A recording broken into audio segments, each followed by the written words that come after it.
안녕하세요. 톡톡에너지입니다.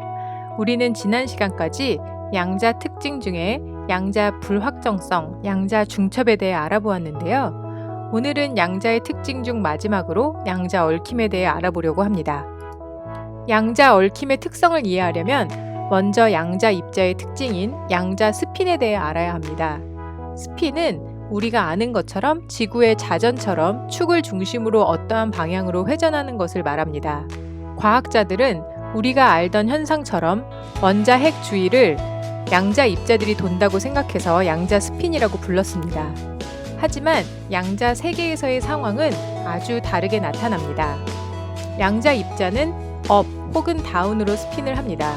이때 양자 입자는 양자 중첩에서 설명한 것처럼 측정하지 않은 입자는 정해진 값이 아닌 중첩 상태에 있기 때문에 우리가 양자 입자를 관측하기 전까지는 업 혹은 다운 중 어떤 상태도 아니며 우리는 각 결과의 확률만 알아낼 수 있습니다. 즉, 한 입자의 스핀을 측정했을 때 40%의 확률로 업, 60%의 확률로 다운 이렇게 나오는 식으로 존재하는 것입니다. 원래 하나였던 입자에서 생성된 두 개의 양자 입자가 반대 방향으로 먼 거리를 이동했다고 가정을 해봅시다. 가상의 관측자가 한 입자의 스핀을 측정했더니 이 스핀은 업이었다면 스핀은 물리학에서 보존이 되는 성질이기 때문에 두 번째 입자는 다운 상태여야 전체 스핀이 0이 됩니다. 이것이 바로 양자 얽힘입니다. 양자 얽힘이란 과거에 서로 상호작용했던 전자와 같은 작은 입자들이 서로 멀리 떨어진 뒤에도 어떤 특별한 관계를 유지하는 것을 말합니다.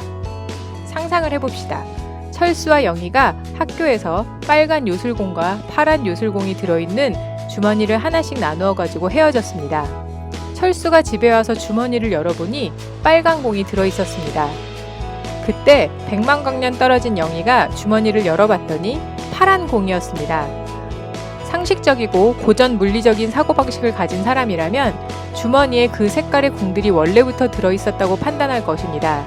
그러나 이 공들은 요술공들이라 열어보기 전에는 색깔이 정해져 있지 않고 한쪽 공의 색깔을 관측하는 순간 다른 주머니 속의 공 색깔도 순식간에 바뀝니다. 두 입자의 거리가 은하만큼 멀리 떨어져 있어도 한 입자를 측정하는 순간 빛보다 빨리 즉시 다른 입자도 변화합니다. 이 양자 얽힘 현상은 물리학의 다른 이론과 전혀 맞지 않았기 때문에 아인슈타인은 이런 비상식적인 결론을 매우 싫어했습니다. 아인슈타인은 양자 얽힘 현상을 으스스한 원격 작용이라고 불렀죠.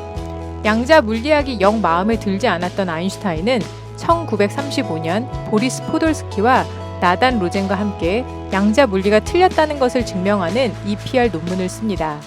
앞에서 설명한 것처럼 서로 상호작용했던 양자 상태 물체는 아무리 멀리 떨어져 있다고 해도 한쪽의 상태가 변하면 즉시 다른 한쪽이 반응한다는 것인데 이렇게 되려면 전달 속도가 빛의 속도를 능가할 수도 있기 때문에 양자 물리가 틀렸다는 것이 EPR의 내용입니다.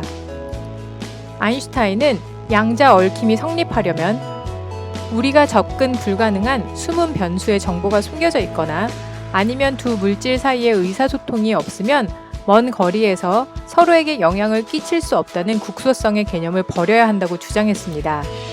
하지만 유럽의 물리학자 베일과 프랑스의 물리학자 아스페는 다양한 각도에서 얽힌 전자를 측정하려는 실험을 하였는데 탐지기 사이를 이동하는 빛의 방향을 초당 2,500만에 바꾸어 탐지기끼리 정보를 전달할 시간을 주지 않으면서 양자 얽힘이 가능한지를 실험하였는데 실험 결과는 숨은 변수는 없고 양자 얽힘은 존재한다는 것을 증명할 수 있었습니다. 정말 양자 얽힘이 현실에 존재하는 것일까요? 네, 존재하며 사실입니다. 이 현상을 활용하여 송신자와 수신자 외에는 해석이 불가능해서 해킹할 수 없는 암호 통신 기술이 개발되고 있습니다. 한 입자의 변화는 거리에 상관없이 다른 입자에 즉각 반영되기 때문에 얽힘 현상을 이용하면 장소의 제약 없이 어디로든 즉시 통신이 가능합니다. 특히 특수 상대성 이론에 따라 시간의 흐름이 상대 속도에 달려있기 때문에 움직이는 물체끼리 실시간 정보를 주고받을 수 있다면 기존의 통신 수단을 대체할 수 있을 것입니다. 톡톡에너지에서는 양자의 여러 특징에 대해 알아보았는데요. 다음번에는 이런 양자 특성을 바탕으로 양자 암호통신이 어떻게 발전하고 있는지에 대해 알아보고자 합니다. 오늘의 톡톡 에너지가 마음에 드셨으면 좋아요와 구독 꾹 눌러주세요. 좋아요와 구독이 톡톡 에너지에 큰 힘이 됩니다.